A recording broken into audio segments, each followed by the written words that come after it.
Прывітанне ўсім слухачам і гледачам Еўрарадыё. Мы ў жывым эфіры. Гэта марафон ідэй і трэці дыялог, прысвечаны сацыяльнай сферы, сацыяльнаму блоку. Са мной на сувязі два эксперта. Гэта акадэмічная дырэктарка бюро Кацярына Барнукова. Прывітанне, Кацярына. Добрый дзень. І таксама старшы навуковы супрацоўнік бюро Лео Львоўскі. Прывітанне, Лео.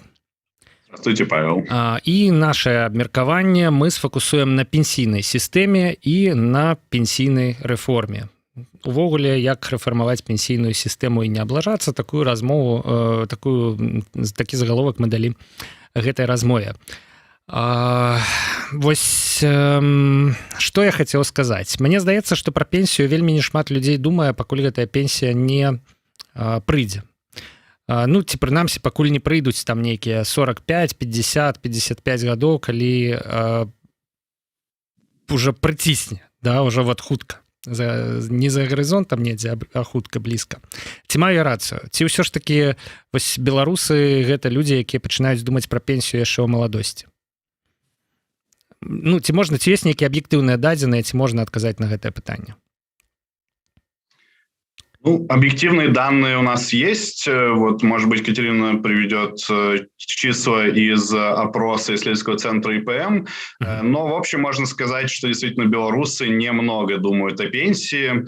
У нас вообще в стране горизонт планирования обычно был не очень большим. Сейчас он, наверное, снизился там и на государственном уровне, и на уровне частных лиц до каких-то совсем маленьких горизонтов 2 недели, 2 месяца, пару лет. Поэтому, да, пенсия – это как данность. Люди, согласно опросам, недовольны ей. Они в основном считают, что она недостаточная. Действительно, объективно вряд ли можно жить, как европейские пенсионеры, на нашу пенсию, но при этом делать они ничего либо не могут, либо не хотят, скорее всего, и то вместе. То бок лепш маленькая пенсія ці ніякай? Ну, чым ніякая у выпадку, калі нешта давядзецца рабіць? Я бы сказал, что люди думают о чем-то, когда они могут на что-то повлиять. Во-первых, у нас долгое время люди не могли ни на что влиять, никакая пенсионная реформа не обсуждалась с населением, а если тебя не спрашивают, то зачем об этом думать? А второе, это как еще можно повлиять? Можно делать свои собственные накопления, но просто не у всех людей есть такие возможности. Ну, вось, Кацярына, бачу, што вы хочаце нешта сказаць, але другі раз вклиниваюсь паміж вами и Львом. Пробачьте, коли ласка. Да, хотела как раз сказать самые цифры. Действительно, по опросу, который мы бюро с исследовательским центром ИПМ делали в 2019 году, большинство людей, они рассчитывают в Беларуси жить на государственную пенсию. Это больше 70% людей ответили так на этот вопрос. И каких-то альтернативных сбережений, источников дохода у большинства людей нет. Всего там 20% сказали, что у них есть еще какие-то дополнительные сбережения, либо доходы от недвижимости, которые они планируют получать. Но у большинства людей этого нет. И когда мы их спрашиваем, собственно, а почему этого нет, ответ очень простой. Низкие заработки, которые не позволяют откладывать деньги. Да? Кроме этого, конечно, есть еще масса других причин, потому что мы все знаем по личному опыту, да, что дело не всегда в низких заработках, дело в какой-то финансовой дисциплине, привычке. У нас поколениями из людей выбивалась привычка к долгосрочным сбережениям. Они за последние 100 лет несколько раз сгорали, и люди просто разочаровались в таких способах накоплений, и поэтому, в общем-то, они все полагаются на государственную пенсию, при том, что все говорят, абсолютно все, то есть вот мы делали опрос, у нас, наверное, было больше 1000 респондентов, всего один респондент сказал, что пенсия в Беларуси нормального размера, да? Большинство говорят, что она слишком маленькая, но надеются только на нее. То бок гэта абсалютна свядомы выбар беднай старасці, жабрацкай, гэта вельмі сумна чуць, тому что, ну, канешне, калі ты не думаеш про гэта і калі думаеш, што ўвогуле там да старасці не дажывеш і так далей, і на гэта можна не зважаць, да, вось, но калі пачынаеш задумвацца, што ўсе гэтыя людзі, яны абсалютна ведаюць добра, што нейкі час свайго жыцця будуць жыць там, ну, на колькі там сярэдняя пенсія, я не памятаю, але мне здаецца, што яна, ну, там 500 рублёў, умоўна кажучы, за месяц, ну, вось, у такіх парадках. Што можна з гэтым зрабіць? Вось улады недавно прапанавалі нейкі такі падыход да рэформы пенсійнай сістэмы і абазначылі жаданне увесці у Беларусі накапляльную пенсійную сістэму. У мяне такое пытанне да экспертаў. Увогуле, акрамя вось накапляльнай і салідарнай пенсійнай сістэмы, ёсць нейкія іншыя варыянты, якія паміж якімі можна выбраць? Ці вось мы паміж гэтымі двума, вот, і ці спалучэння гэтых варыянтаў? Ну, всегда есть еще третий вариант – это отсутствие пенсий. А если пенсионная система в стране есть, то выбора только два. Это либо социальная пенсия, то есть солидарная, та, которая есть сейчас в Беларуси, либо накопительная. Ну и, конечно, есть много разных вариаций систем где-то посредине. Часть будет солидарной, то есть там вы не будете умирать с голоду, даже если ничего не накопили, а какая-то часть будет накопительной. Скорее всего, Беларуси нужна тоже такая реформа, то есть вряд ли, что мы перейдем на полностью накопительную систему и будем говорить тем пожилым людям, которые ничего не успели накопить, ну, это ваши проблемы. Добра, мне здаецца, што абсалютна зразумелая такім чынам сістэма каардынат, у якой можна абмяркоўваць пенсійнае пытанне. Гэта нейкі баланс паміж накапленнямі, які чалавек робіць сам, ці з дапамогай, ці праз перашкоды з боку дзяржавы і ці нейкіх прыватных фондаў, ці проста салідарная сістэма, калі цяперашнія працаўнікі плацяць пенсію цяперашнім пенсіянерам, і гэта працягваецца з года ў год. Кацярына, вы ўжо сказалі, што за апошнія 100 гадоў унёскі некалькі разоў згаралі, адпаведна давера да вось гэтай накапляльнай сістэмы у беларусаў няма. Пенсійнае накапленне – гэта гульня ў вельмі доўгую, то бок гэта 20-30 гадоў адлічэнняў, і толькі пасля мусіць нешта застацца. Увогуле сёння ў Беларусі мае хаця б нейкі сэнс размаўляць пра накапляльную сістэму. Учорашняя навіна – гэта інфляцыя ў 10,2% год да года, то бок яна ізноў стала двухзначнай. Гэта, мне здаецца, ўсё нейкія дэкаратыўныя размовы на карысць бедных, ці спробы ўладаў нейкім чынам зноў жа звязаць і прыцягнуць нейкую масу грошай на рахунках пенсійных фондаў, и все это скончится черговым расчарованием. Як вы лечите?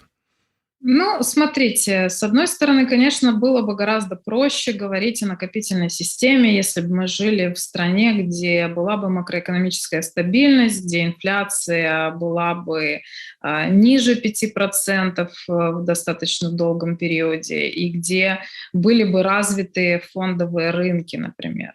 Но у нас есть то, что у нас есть, и даже в этих условиях накопительная система, она возможна. Просто надо очень хорошо подходить к вопросу размещения вот этих средств, которые, собственно, в этой системе накапливаются.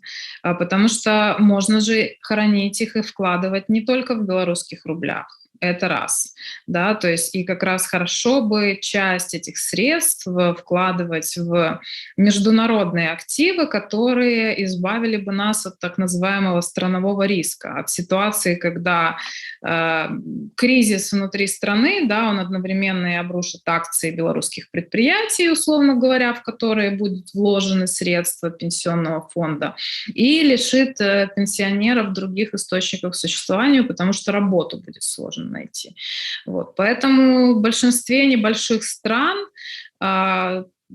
пенсионные вложения, они диверсифицируются, часть из них вкладывается в международные рынки, опять же, эти вложения могут быть не в рубле, а в долларе, и тогда это позволит нам частично уйти от нашей макроэкономической нестабильности. Ну и даже если брать наши депозиты на долгосрочных периодах, то, в общем-то, обычно возврат по депозитам в белорусских рублях, он перебивал не только инфляцию исторически, но во многом даже и скачки курса доллара. Поэтому, опять же, я не вижу тут ничего невозможного, хотя, конечно, есть масса нюансов, о которых надо думать. Лев? Я бы хотел еще подчеркнуть, что мы не обсуждаем какой-то выбор, который стоит перед Беларусью. Нужно ли переходить на накопительную систему, или, может быть, мы сейчас с вами тут из Катерины решим, что надо остаться в рамках солидарной системы. На самом деле суть в том, что выбора никакого нет.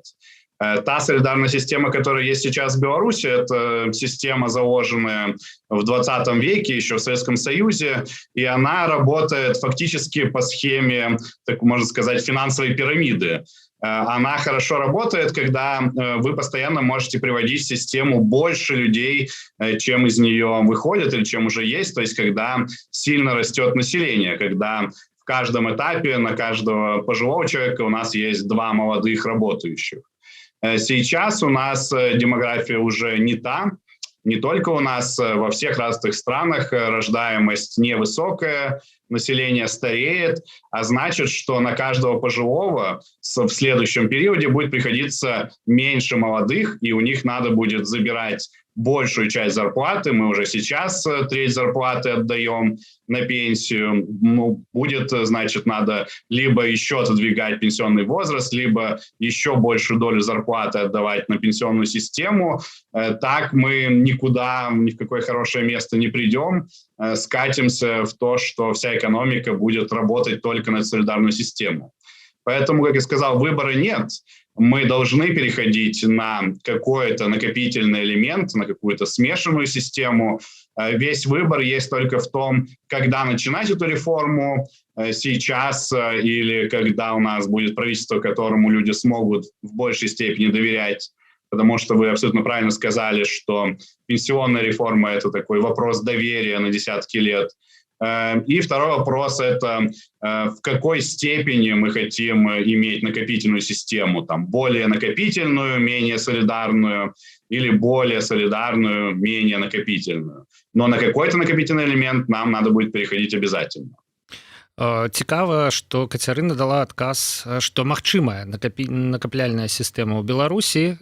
Я чакаў, і калі шчыра маё гледзяшча, но больш скептычнае, да? Ну і прычым я крыху ведаю пра іншыя пра сістэмы накапляльныя ў іншых краінах і ведаю, што у такіх у лацінаамерыканскіх краінах, напрыклад, там у 70-е, 80-е, 90-е былі спробы ўводзіць накапляльную сістэму, і ўсе яны скончыліся катастрофамі. То бок людзі ў выніку проста засталіся ні з чым. Да? З іншага боку, у нас тут не Лацінская Амерыка, і вось ужо некаторыя нават рэцэпты дзеля захавання гэтых грошай праз гады Кацярына пералічыла ад міжнародных фондаў стабільных. Я так разумею, міжнародныя фонды гэта значыць стабільны прыбытак там малы, да, але ну вось будзе так, да дэпазітаў у беларускіх рублях, якія таксама на пэўных прамежках перакрываюць усе эканамічныя рызыкі, а не толькі інфляцыю. То бок пытанне ў тым, як будзе працаваць беларуская накапляльная сістэма, куды хто будзе распараджацца гэтымі грошамі і куды гэтыя грошы будуць укладацца і куды будзе іх дазволена укладаць. Да, есть еще один нюанс, который мы пока не очень затронули. Это то, что сама накопительная система, она может тоже состоять из нескольких частей. Одна из частей будет в идеале должна быть обязательной, то есть это те взносы в накопление пенсий, которые, в общем-то, регламентируются для каждого работника, являются недобровольными, обязательными, а вторая — добровольной. Да, вот недавняя инициатива Минтруда, которая была поддержана и принята, она подразумевает добровольное накопление на пенсию, и Ну, скажем так, есть ряд причин, которые заставляют сомневаться в том, что большинство белорусов добровольно будут накапливать на пенсию. Это причины, начиная от того, что просто не в человеческой натуре думать за 20-30 лет о пенсии своей, и заканчивая вот этими культурными особенностями белорусскими и тем, что лишних денег у людей нет. Ну да, это ж трэба будзе адарваць гэтыя 10, 20, 30 рублёў ад сённяшніх трат. А калі сапраўды чалавек лічыць кожны рубель, то гэта зрабіць будзе вельмі і вельмі складана. Сябры, гэта стрым. Вы можете задаваць пытанні ў каментарах. Эксперты на іх адкажуць, я буду іх трансляваць у эфір, і ўжо нейкія пэўныя каментары ёсць, але мы збярэм іх да канца размовы і ўжо адкажам на вялікую колькасць. Так? Ўсё ж такі, вось як вы лічыце, гэта мусіць быць уладкавана ў Беларусі, і як улады плануюць гэта ў Беларусі уладкаваць? Да? Ці дазволяць раскладаць грошы па розных карзінах, так? Ці дазволяць даваць магчымасць у міжнародныя фонды ўкладацца там? Ці ўсё ж такі это ўсё будзе ўнутры беларуская такая замкнёная сістэма, і адпаведна гарантыі будуць невялікія? Тут я бы сказал два разных вопроса. Первый – это о том, насколько удастся текущая реформа, которую запланировал Минтруда, и как мы видим эту реформу в идеальном кейсе, как мы видим ее в некой будущей Беларуси. Если говорить о том, как это должно работать, то здесь сейчас у нас, понятно, совсем большие проблемы с доверием между обществом и властью, но и с новой властью не факт, что люди так сразу кинутся отдавать свои деньги в пенсионные фонды, так как власть все равно будет новая, еще, может быть, недостаточно стабильная и так далее. Есть несколько способов, на самом деле их может быть гораздо больше, как внедрить, как увеличить доверие в этой системе. В частности, это прописать открытые понятные правила и сделать так, чтобы государство не могло дотягиваться до этих денег. Например, как эта реформа не удалась в России. Вначале власть действительно ввела эту накопительную пенсию с добровольным элементом, и там была мотивация у людей вкладывать больше. Но потом в какой-то момент, когда деньги у власти закончились, они решили, что ж поделаешь, надо залезть, пожалуй, в эту банку с вареньем и заморозить эту накопительную часть пенсии. Чтобы такого не происходило, нужна какая-то система, которая заставит власть контролировать себя и свои позывы, любую власть, свои позывы залезть в карман к будущим пенсионерам. Например, вывести эти фонды вообще за пределы страны или ввести их в чужую юрисдикцию, сделать там каких-то независимых управляющих, которые никак не связаны напрямую с этой властью. Можно доверять часть средств иностранным фондам. Мы знаем, что и в Европе, и в США накопительные пенсионные системы действуют уже давно. Там есть много профессиональных пенсионных фондов. Некоторую часть белорусских денег можно инвестировать тоже через них. И такие более мелкие вещи, которые тоже заставляют людей больше поверить, что это именно их деньги. Например, в США вам разрешают изымать эти пенсионные накопления, какую-то часть, на важные покупки, например, на покупку какой-то дорогой операции. Если у вас сейчас, не дай бог, какой-то дорогостоящий рак, и его лечение стоит несколько тысяч долларов, которых у вас нет, действительно, зачем вам эта накопительная пенсия, если вы не сможете потратить ее, например, на лечение? Сумный приклад. Это такая консервативная инвестиция в свое здоровье. И если вам действительно будет правилами разрешено тратить эти деньги или часть этих денег на какие-то такие важные вещи, конечно, не в Макдональдс ходить, то вы тоже будете больше верить и больше ощущать, что это именно ваши деньги. Я б, калі шчыра, больш асэнсоўваў, што это мои грошы, калі б мне дазволілі праз які-небудзь сервіс руліць іх часткай, самому там укладаць. Мне здаецца, гэта таксама сёння папулярныя такія фінансавыя інструменты, якія дазваляюць набываць нейкія акцыі, прадаваць нейкія акцыі там і гэтак далей, і гэтак далей. Вось. Нет, это как раз было бы ошибкой. Многие побегут, купят биткоин, некоторые побегут, купят какие-нибудь Facebook, волшебные Apple. саженцы, которые должны дать очень много тюльпанов в следующем году. Собственно, пенсионные инвестиции – это такие долгосрочные инвестиции. Они должны быть в высшей степени консервативными, так, чтобы вы не вышли на пенсию и не оказалось, что у вас там нет денег, потому что эти рисковые инвестиции прогорели. У прынцыпе, мы адказалі і на адно з заяўленых у анонсе гэтай размовы пытанняў. Калі сёння палітык паабяцае беларусам рост пенсій, ці значыць гэта, што ён папуліст? Усё ж такі, я так разумею, не факт. Да? То бок рост пенсіі магчымы за кошт, напрыклад, увядзення гэтай самай накапляльнай сістэмы. Але ў мяне тады наступнае пытанне. Чаму росту пенсій да нейкіх вось такіх псіхалагічных парогаў ніхто не абяцае? Вось пра заробак ёсць такая размова ўжо гадоў 15. То $500, то $1000. Да? Вось яны гэтыя велічыні вызначаюцца як арыентыры і окей, мы типа да іх ідзем. А пра пенсіі такого ніколі няма. Кацярына, як бы вы адказалі на гэтае пытанне?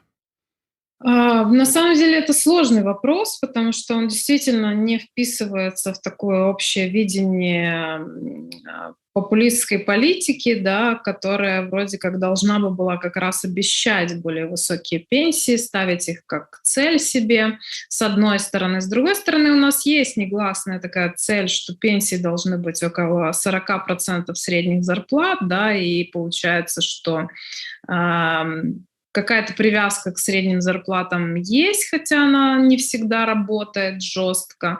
Но мне кажется, что тут очень важный фактор в том, что из-за того, что система солидарная, из-за того, что пенсии выплачиваются не из накоплений, да, а из того, что собрали с сегодняшних работающих, и государство, и на самом деле отчасти сами люди воспринимают пенсии не как что-то заработанное в прошлом, и теперь то, что государство должно отдать, да, а как какое-то пособие по бедности от государства, да, то есть что-то, где, в общем-то, пенсионеры зависят от государства на 100% и должны быть рады и благодарны любому размеру пенсии, потому что альтернативы на самом деле нет. Вот. И одна из как раз позитивных сторон накопительной системы, что снимается, во-первых, вот этот взгляд на пенсии как на что-то, что государство дает людям в качестве подачки, да, условно говоря. Вот. А во-вторых, конечно, еще то, о чем мы мало говорили, связь между пенсиями и теми доходами, которые человек в течение жизни получает. Ну, то бок папулізм тут вось можа быць менавіта ў гэтым. Лукашенко ўвогуле, калі кажа і пра заробкі, і пра пенсіі, ён ужывае не там улады, не дзяржава, а я. Да? То бок у людзей ствараецца ўражанне, што асабіста ён плаціць ім заробкі, плаціць ім пенсіі, стварае іх працоўныя месцы, падтрымлівае іх заводы і фабрыкі ў працоўным стане. І гэта дрэнна, так? Да, и отчасти еще вот можно тоже посмотреть, например, как часто идут упоминания в риторике того, что вот у нас же есть работающие пенсионеры, да, то есть мы им как бы платим 2 раза, 1 раз зарплату, а 2 раз пенсию, как бы не перебор ли это, да, вот есть немного такой акцент, и, конечно, ну, это все искажает стимулы и для людей, и для власти, и накопительная система, или хотя бы элементы накопительной системы в этом плане гораздо более понятны, прозрачны и создают правильные стимулы для людей больше работать, а для государства ответственно распоряжаться этими деньгами. Давайте крыху яшчэ паабмяркоўваем дэмаграфію. Вось ці можна што-небудзь зрабіць з гэтай праблемай сталення насельніцтва, з гэтым дысбалансам пенсіянераў і тых, хто працуе? Вось, напрыклад, гэта ізноў жа ініцыятыва беларускіх уладаў пра шматдзетныя сем'і, стымуляцыя нараджаць трэцяга і нават болей. Да? Можа, гэта і была спроба паўплываць на гэтую сітуацыю. Калі у нас нашмат больш робяцца сем'яў з 3 дзецьмі, праз умоўныя 18-20 гадоў, 25 яны пачынаюць працаваць у тым ліку і на пенсійную сістэму. Гэта не спрацавала? Ці гэта ўвогуле рэчы не звязаныя адна з адной? Лео. Да, действительно, у нас государство давно думает про демографию. У нас, с одной стороны, пытались стимулировать рождаемость, с другой стороны, не вводились никакие локдауны и масочные режимы во время ковида. Но гэта быў з'едлівы каментар, мне здаецца, вельмі пра дэмаграфічную сітуацыю. Да? То бок, з аднаго боку можна павялічыць колькасць маладых, да? Але ёсць і іншы інструмент. Да, не знаю уж, вкладывалось ли это в официальную политику по пенсионной системе. Надеюсь, что нет, и что так выходило случайно. Тем не менее, да, у нас нужно, конечно же, увеличивать и рождаемость, и приток молодых кадров из-за рубежа, но всем этим у нас занимались по некоторым таким, я бы сказал, советским, что ли, лекалам. Рождаемость увеличивалась в основном за счет увеличения пособий. Действительно, у нас пособия относительно средней зарплаты, наверное, одни из самых щедрых в мире, если посмотреть в процентах. С другой стороны, они увеличивали рождаемость, пока она в один момент не начала падать, и сейчас весь этот прогресс уже откачан. Почему это не сработало? Дело в том, что пособия, они хорошо действуют на самые бедные слои населения, особенно на сельских жителей. Там мы видели такую действительно хорошую реакцию на эту политику. А если говорить о современных городских жителях, о современных городских женщинах, то для них требуется совсем другой ряд мер в поддержке рождаемости. Современной женщине надо не 300 рублей на подгузники, а надо, чтобы она могла совмещать карьеру и деторождение, и воспитание детей. То есть надо более гибкие рабочие графики, более гибкие рабочие договоры. Инфраструктура, якая дозволит. Инфраструктура. У нас из-за того, что был введен такой, наверное, один из самых долгих в мире оплачиваемых декретных отпусков, у нас стало нормой, что женщины сидят по 3 года в декретном отпуске. Из-за этого же нету системы яслей до 3 лет. В итоге обычная городская женщина становится перед выбором пропустить 3 года в своей карьере или стать матерью. Облегчать нужно именно вот этот вот выбор. А на подгузнике женщина, наверное, заработает и своей карьеры. Нет, то есть ничего плохого в субсидировании тоже нету, в прямых каких-то денежных дотациях. Их можно и оставить, но работать нужно сейчас уже по совсем другому ряду направлений. Ну, еще одно важное направление. Прабач, Лео, крыху разав'ю твою думку. Сельскія жыхары, яны, канешне, добра рэагавалі на вось гэтую стымуляцыю нараджальнасці, але ўсё ж таки большую частку падаткаў і ў тым ліку большую частку ўнёскаў у фонд сацыяльнай абароны ствараюць гарадскія жыхары. І такім чынам так стымулявалася вось гэтая частка насельніцтва і стала сапраўды больш шматлікай, але гэта не заўважна паўплывала на зборы ў фонд сацыяльнай абароны насельніцтва, як мне падаецца. То бок стымуляваць гарадскіх жыхароў з больш высокімі заробкамі было больш правільна, гэта прынесла больш эфекту.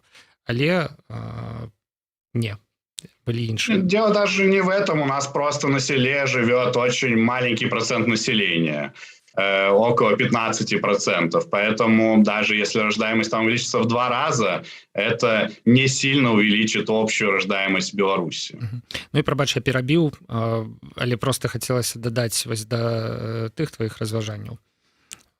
Да, другой блок демографической политики, которым у нас как раз никогда не занимались, это политика с, так скажем, уже рожденными людьми. Эти люди могут быть рождены в Беларуси и уезжать из Беларуси по каким-то причинам. Ну, сейчас у нас вообще, когда уезжают молодые айтишники за границу или студенты учиться за границу, то Александр Лукашенко говорит, что хай себе едут, пусть не возвращаются. Но и до 2020 года у нас тоже не проводилось никакой серьезной политики в вопросе уменьшения миграции, не спрашивалось, почему люди уезжают, как сделать так, чтобы наши бывшие граждане возвращались. Не было никакой системы привлечения мигрантов из других стран. Беларусь всегда была страной, в которой получить вид на жительство и гражданство там гораздо сложнее, чем в какой-нибудь Канаде или США. То есть даже те люди, которые могли бы приехать из России, из Украины, из Казахстана, они не то чтобы очень приветствовались государством.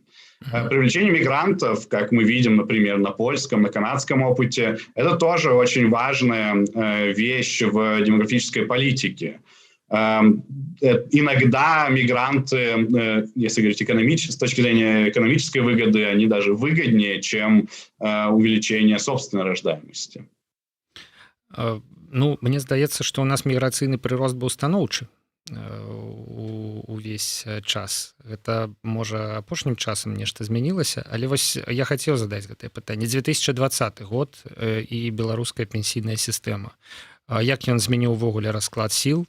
Наколькі вялікім цяжарам для уладаў, для грамадства, для фонда сацыяльнай абароны можа стаць вось гэты масавы ад'езд, у прынцыпе, плацежаздольных людзей у працоўным узросце, бо міграцыя, днямі, дарэчы, нехта з прадстаўнікоў улады сказаў, што 16-40 гэта быў асноўны ўзрост пратэстоўцаў па іх метрыках, да, то бок гэта людзі у працоўным узросце, не пенсіянеры, і менавіта яны з'ехалі. Наколькі гэта ўскладніла сітуацыю? Лео, Кацярына, ці проста складана гэта ацаніць? Ну, пока еще очень сложно говорить об этом, да, потому что, вот вы говорите, у нас было позитивное миграционное сальдо. Ну, на самом деле так не было, потому что, когда статистика учитывает миграцию, она в приезжающих в Беларусь учитывает очень хорошо, потому что любой приехавший, он должен встать на учет, зарегистрироваться, получить разрешение на работу, на проживание и так далее. А вот когда люди уезжают, они, в общем, не должны никому ни о чем сообщать, поэтому мы не знаем, сколько людей уезжало и сколько людей уехало в 2020 году и продолжает в 2021. И тут еще такой нюанс, что, ну, к сожалению, есть основания полагать, что если ситуация не изменится в скором будущем, то, в общем-то, отъезды 2020 и 2021, которые были такие точечные в том плане, что это были отъезды из-за политических репрессий, они сменятся более массовыми отъездами по экономическим причинам и по причинам того, что люди просто не будут видеть возможности развития и не будут видеть какого-то будущего для себя и для своих детей в этой стране. Вот. Но, опять же, даже если мы говорим там про тот же IT и всякие, есть у нас приблизительные цифры, которые показывают, что процентов, ну, минимум 5-10 из специалистов уехало, это уже большая проблема. Да? Почему? Потому что, опять же, уезжают вот ровно те самые люди, которые платят взносы в ФСЗН, пусть даже если мы говорим про айтишников, они там платят со средней зарплаты, но все равно они их платят. Да? А остаемся мы с людьми, которые из этого ФСЗН берут деньги, да? Потому что все-таки пенсионеров уезжает гораздо меньше. И все это просто ускоряет вот этот процесс скажем так, того, что мы уже столкнулись с дефицитом, да, но что этот дефицит станет неподъемным и придется что-то делать, и это что-то, это чаще всего просто на самом деле снижение пенсий. Яшчэ зніжэнне пенсій сумна. Увогуле размова у нас, мне здаецца, нейка даволі сумная атрымліваецца. Нягледзячы нават незважаючы на тое, што пенсія ў Беларусі гэта, на жаль, і так даволі сумны час па цяперашніх памерах пенсій і гэтак далей. Да? І перспектывы, у прынцыпе, яны так сабе. Што трэба рабіць, каб змяніць сітуацыю са старэннем? Мне здаецца, мы крыху гэта абмеркавалі ўжо. Трэба стымуляваць розныя групы насельніцтва, у першую чаргу гарадскіх жыхароў, у першую чаргу жанчын. Трэба ствараць для іх умовы для працы разам паралельна, да, не ведаю, працэсу выхавання немаўля, каб не было такой паўзы, каб у гарадскіх умовах жанчына магла нарадзіць, можа, і некалькіх дзяцей і застацца, захаваць за сабой працоўнае месца, працягнуць будаваць кар'еру і ў выніку працягнуць заставацца паспяховай. Ці ёсць яшчэ якія-небудзь спосабы развярнуць гэтую сітуацыю з той, якую мы маем?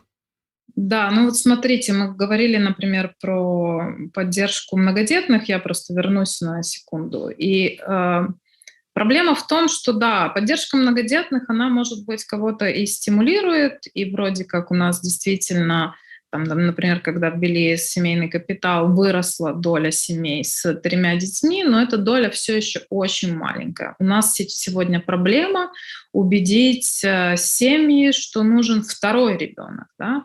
То есть если первого все-таки большинство рожает, потому что есть какие-то культурные нормы, семья видится как супруги с детьми, да, одного обязательно практически родят, второго вот уже рожает гораздо меньшее количество людей, и про третьего даже речи нет. Да? И сегодняшняя поддержка многодетных, она больше про поддержку или помощь по бедности, да, для того, чтобы этих детей могли, собственно, вырастить, вложить в них достаточное количество ресурсов, чем про стимулирование рождаемости. Это надо очень хорошо понимать, и я думаю, что это понимание, оно на самом деле оно уже начинает появляться. По поводу того, что еще можно сделать. На самом деле старение населения — это не только плохо, да, оно складывается из вот не очень позитивного явления, это снижение рождаемости, и очень хорошего, классного явления — это увеличение продолжительности жизни.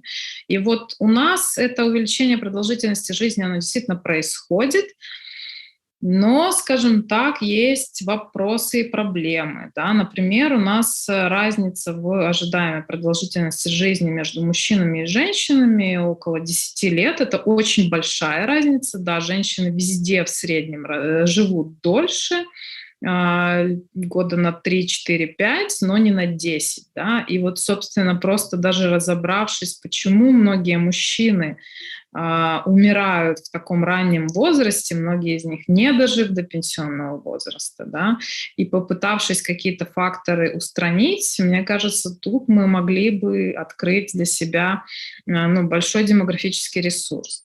То же самое касается каких-то культурных установок по поводу людей, уже достигших пенсионного возраста, потому что многие из них все еще находятся в хорошем состоянии здоровья, они хотят продолжать работать, но, например, на госпредприятиях часто практикуется увольнение людей пенсионного возраста просто потому, что так положено. Да?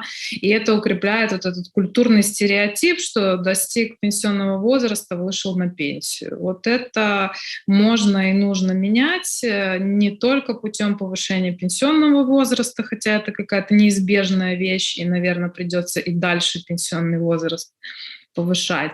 Но, в общем-то, можно просто стимулировать людей работать дольше, если у них есть такая возможность. Их надо заинтересовать в этом, привлечь более высокой пенсией, и тогда мы сможем лучше использовать тот человеческий капитал, который есть.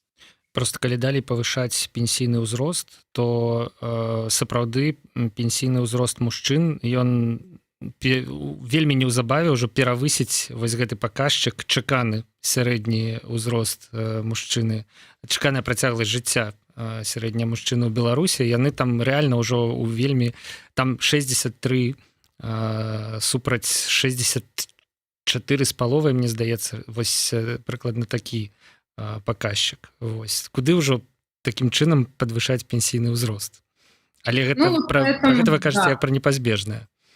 Это неизбежно, это раз. Два, ну, я тут скажу то, что Льву, наверное, не очень там красиво говорить, что в первую очередь нам придется повышать пенсионный возраст женщин. Потому что женщины у нас живут дольше, у них возраст, такой не очень гуманный тоже термин, возраст дожития по достижении пенсионного возраста, он превосходит 25 лет. Да? Для мужчин это всего лишь 15. То есть если ты дожил все-таки до пенсионного возраста, сколько еще впереди лет тебя ждет. И вот этот вот аргумент, который использовали наше правительство о том, что вот женщина, она больше вкладывается в быт, в детей. Ну, во-первых, он тоже эти практики потихоньку у нас уходят в прошлое. Во-вторых, опять же, мы сегодня не говорим о 3-5 детях, да, мы говорим об 1-2, поэтому не очень понятно, по каким причинам женщины должны выходить на пенсию раньше, и, мне кажется, достаточно естественно было бы дать им возможность, на самом деле, многим из них, продолжать работать дальше и дольше, чем до 58 лет, как это предусматривает текущая реформа. Ну вось мы ўжо амаль 40 хвілін у эфіры і з розных бакоў абсалютна мы падыходзілі да таго, якой все ж таки мусіць быць пенсійная рэформа ў Беларусі. І мы вельмі шмат часткова ўжо на гэтае пытанне адказалі. Ці ёсць нешта яшчэ, можа быць нешта сістэмнае, да? Вось калі я вам задам менавіта такое вось у лоб пытанне, все ж таки якія асноўныя прынцыпы, на якіх мусіць быць пабудаваная эфектыўная пенсійная рэформа ў цяперашняй Беларусі? Што б вы вось мне яшчэ адказалі? Леў? Ну, я тут, наверное, во многом повторюсь с тем, что мы уже сегодня обсуждали. Первое, это реформа, она должна затрагивать все вещи, которых касается пенсии. То есть нельзя делать пенсионную реформу, как у нас делали, просто повысили пенсионный возраст. Или нельзя смотреть на демографическую политику, на миграционную политику тоже в отрыве от пенсионной реформы. То есть в первую очередь это все должно восприниматься в комплексе, и, соответственно, мы должны смотреть на сумму этих эффектов. Второе, это нужно оставить какую-то часть солидарной пенсии, то есть, там, или называть ее социальной пенсией. Это должна быть, наверное, не очень большие деньги, но чтобы люди все-таки там не умирали с голоду. А основная часть должна стать накопительной. Это, опять же, то, что касается тех людей, которые сейчас в начале своей карьеры. Люди, которым уже там осталось 10 лет до пенсии, 5 лет на пенсии, или они уже на пенсии, эта реформа не должна их задеть. Если государство им уже что-то обещало, неважно, что это было предыдущее государство, не вы, или еще кто-то, или плохой человек вам обещал.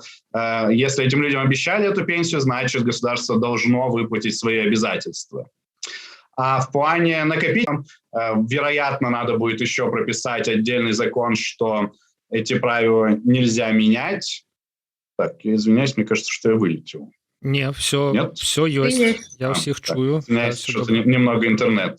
То есть у нас сейчас происходит, и у нас, и в России пенсионная реформа происходит так. Мы сейчас делаем пенсионную реформу, через 2 года правительство снова возвращается к этому вопросу, пересматривает, если там предполагать, что человек какой-то доверяет правительству, сделал свои планы на 40 лет, и теперь надо сеять их долго, и сделать систему гарантий, чтобы правительство само себя сдерживало, чтобы оно не смогло изменить свое мнение через 5 лет, через 10 лет. Эта система гарантий может быть сделана как на законодательном уровне, так и на физическом уровне, когда к пенсионному управлению допускаются внешние игроки. Так что правительство не может просто взять и заморозить эти деньги из игры. Кацярына, ці ёсць што дадаць? У прынцыпе, адказ Льва быў даволі змястоўным.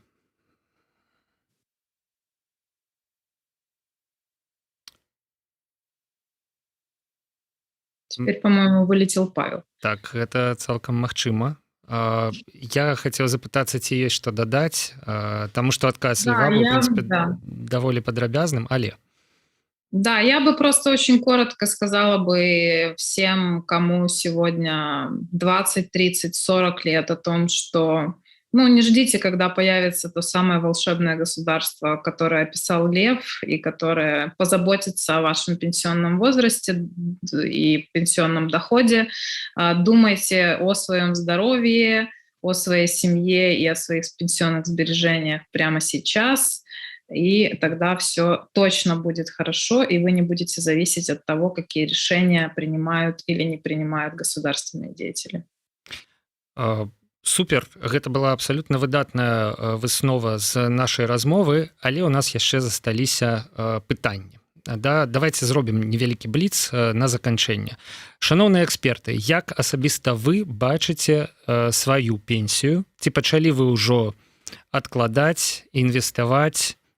Дайце параду пачынаючым. Яўген, 30 гадоў. Пытанне просто вот тое, што трэба. Лев. Я, конечно, начал сберегать.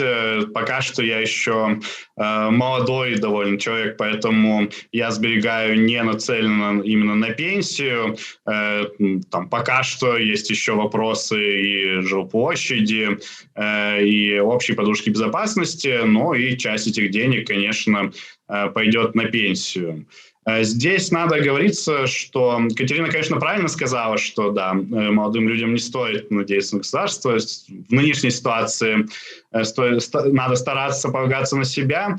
Проблема здесь состоит только в том, что нынешние белорусы уже отдают очень значимую часть своей зарплаты на государственную пенсионную систему. Поэтому, если у вас есть возможность откладывать, то, конечно, откладывать надо. Но, к сожалению, если мы говорим именно о государстве и о будущем, то здесь все равно надо думать именно о государственной реформе, так как многие люди просто не могут откладывать сейчас. Кацярына, что с вашей пенсией? Думаете вы про ее уже теперь? Думаю, но большими успехами похвастаться не могу. Инвестиционных советов тоже, наверное, не возьмусь давать.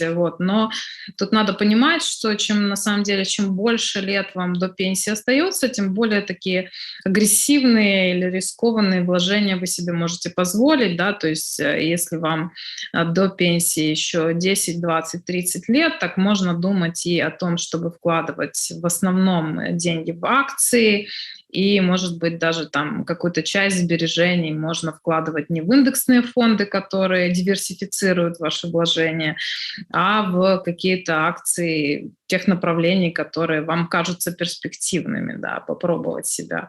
А вот если вам осталось уже лет 10 до пенсии, тут, конечно, лучше выбирать такие очень консервативные вложения, начиная от пенсионного страхования, которое по очень понятным принципам работает и гарантируется государством, да, и заканчивая вложениями в облигации, которые тоже являются достаточно безопасным инструментом. То бок у 30 лет можно ризиковать, да, тому что просто...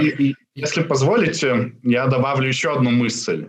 Вот то, что Катерина говорила, про то, что жизнь меняется, и у нас не только население стареет, но и люди живут дольше, в том числе активно живут дольше. Это же применимо и к мыслям о собственной пенсии. Наша текущая пенсионная система была создана в индустриальной экономике, когда в 60 лет у вас уже трясутся руки, вы не можете стоять у станка и становитесь действительно менее производительным работником. но все больше и больше людей к тому моменту, когда мы с Катериной подойдем к пенсии, будут люди совсем других профессий, отчасти креативных профессий, отчасти профессий, где не так сильно нужна именно физическая мощь. И когда я думаю о своей пенсии, я на самом деле думаю о том, что я надеюсь, что я буду в трезвом уме и буду работать там, почти до конца своей жизни. А это означает, что и пенсионное давление, пенсионный вопрос, надеюсь, для меня будет стоять менее остро. Ну, скончу сваю думку. У 30 гадоў можна рызыкаваць, таму што ёсць яшчэ час зарабіць яшчэ до 50 гадоў. 50 ўжо лепш выбіраць больш надзейныя інструменты. Яўген, 30 гадоў, спадзяюся, что эфир будет для вас корыстным. Должно ли государство каким-то образом предписывать географию инвестиций пенсионных денег? Например, квоту на инвестирование в Беларусь для развития своей экономики и фондового рынка? То бок пытанне адваротнае той сітуацыі, якую мы абмяркоўвалі. Мы абмяркоўвалі дазвол на інвестыцыю за мяжу, а тут пытанне пра квоту абавязковага інвеставання ў сваю эканоміку. Лео, Кацярына. С моей точки зрения, тут экономических причин говорить о том, что нам нужна эта квота, их нет.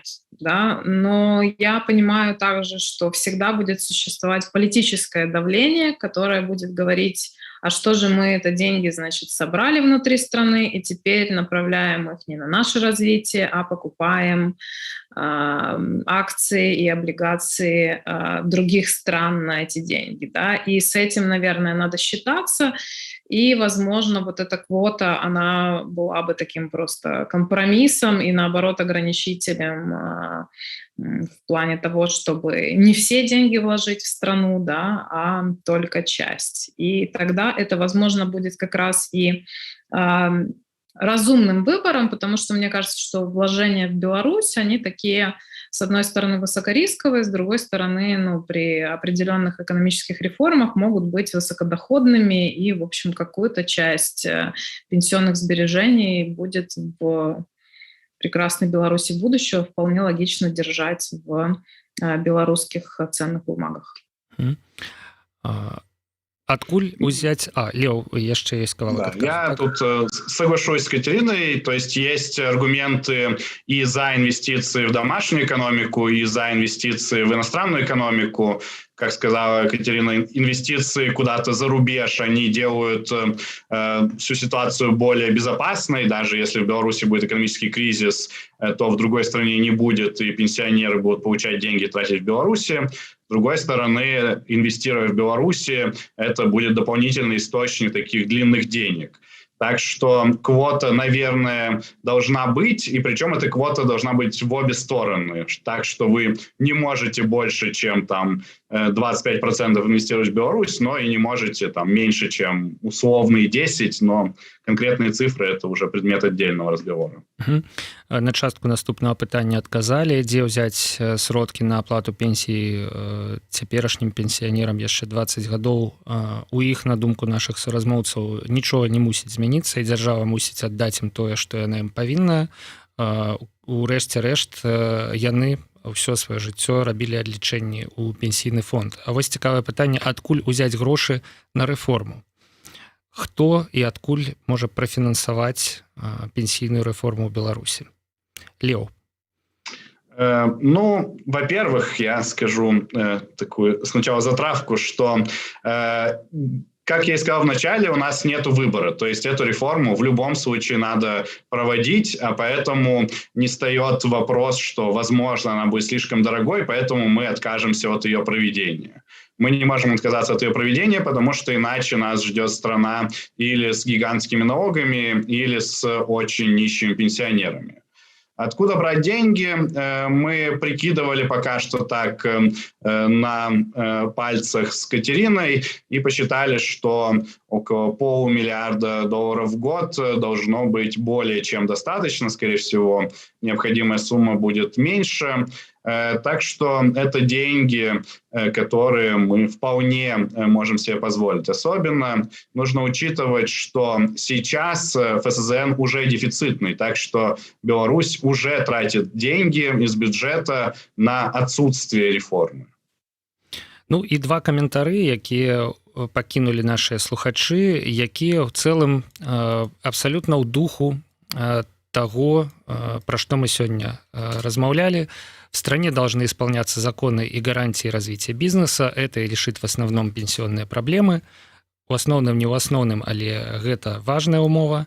И, нарэшце, свобода – это ответственность, и думать о своей пенсии должен и сам человек. В школе должна преподаваться финансовая грамотность, чтобы человек знал, как сберегать и инвестировать. Ну, таксама вельмі складана паспрачацца.